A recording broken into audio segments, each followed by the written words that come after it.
Buongiorno da Renzo Micheletto, ben ritrovati con un'altra pillola di Radio Veneto Agricoltura. È la settimana della biodiversità. Ci sono tanti eventi questa settimana, anche da parte di Radio Veneto Agricoltura, con tutta una serie di video e di approfondimenti.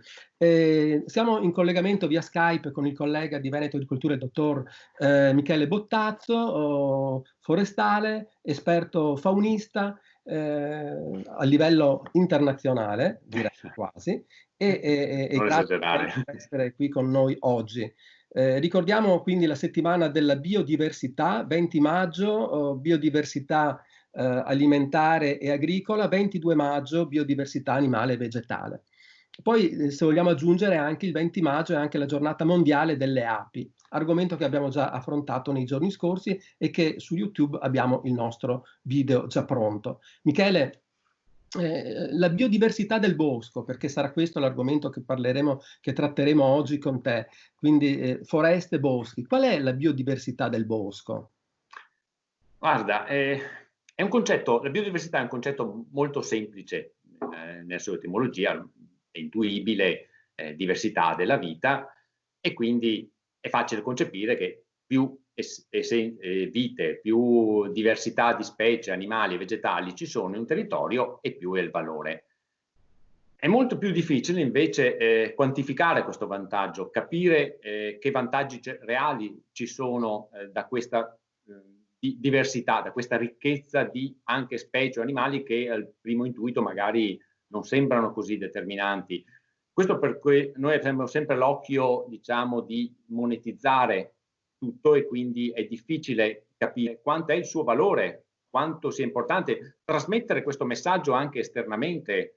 C'è stata la convenzione di Rio de Janeiro già nel 1992 che ha parlato di questa diversità, e ci si è reso conto quanto sia importante conservarla, valorizzarla, pur gestendo, attenzione, non si tratta di ingessare l'ambiente, in questo caso le foreste vengono comunque utilizzate, però bisogna tenere in considerazione la ricchezza intrinseca di un ecosistema forestale, che è proprio avere tante specie, diciamo, animali, vegetali, funghi e altro, che compongono tutto un sistema che rende stabile questo ambiente.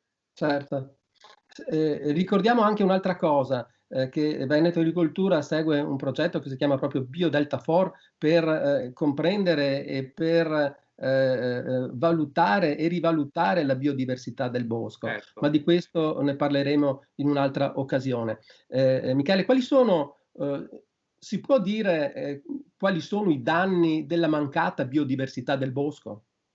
Ma danni, come ti dicevo, sono difficili da quantificare, però potremmo fare un esempio per rendervi conto. Il secolo scorso tutta la forestale, io sono forestale, l'obiettivo principale era produrre legname, quindi il bosco era concepito, lavorava contro la biodiversità. Più il bosco era semplice, più produceva solo un determinato assortimento, e meglio è. Gli effetti, dopo ci siamo resi conto che invece il bosco doveva essere ricco del sottobosco, delle specie accessorie, degli animali, e la politica forestale è cambiata. Un danno è quello che è successo un anno e mezzo fa con Vaia, per esempio. Vaia ha colpito gran parte tutti i boschi artificiali, quei boschi che erano profondamente modificati e addomesticati dall'uomo, e sono stati quelli che percentualmente sono stati più colpiti.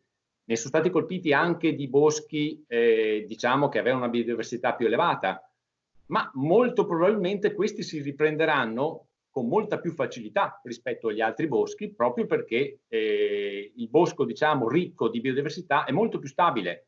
L'obiettivo di raggiungere questi modelli è perché sono più stabili e più eventi, danno più servizi all'uomo, non producono soltanto legname, ma producono mitigazione del clima, salvaguardia del suolo, CO2 quanto riguarda l'acqua e altro, quindi hanno una serie. Quindi raggiungere questo modello come l'indice, diciamo, di quantità di biodiversità è un modello da raggiungere, insomma. Sì.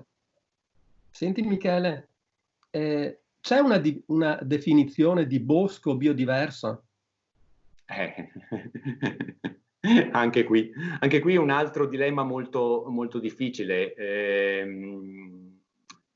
Se chiediamo alle persone normali, diciamo, che utilizzano il bosco, magari il bosco loro lo concepiscono soltanto alberi maturi, possibilmente con dei bei sentieri, pulito dal sottobosco, dove si possa vedere altro.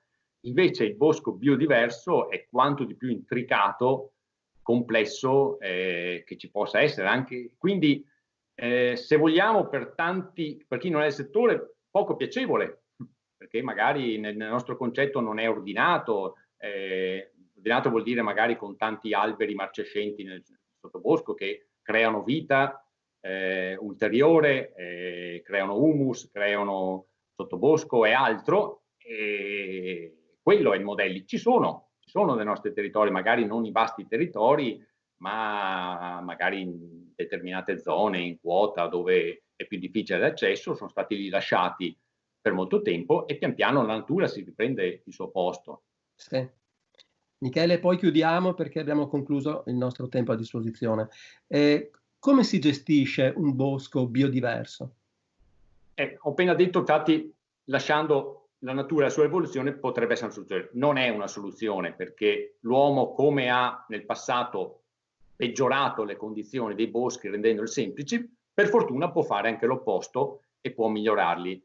E quindi tentare, si possono anche con interventi silvicolturali fare in modo che il bosco sia più complesso, più diverso come struttura, diverso di composizione, sempre chiaramente seguendo la fascia fitoclimatica, quello che ci ha insegnato la natura, i modelli che erano presenti prima, diciamo, della distruzione dell'uomo.